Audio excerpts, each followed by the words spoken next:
histoire ebandaka na ndoto ozotombola ngai nameka na beta lisolo na bato mitema mabe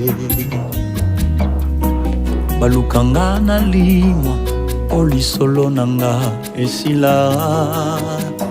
batekaki nga na Ejipito kaka mpo na ndoto malgré na prison olemba te kotalisa na ngai bachose cache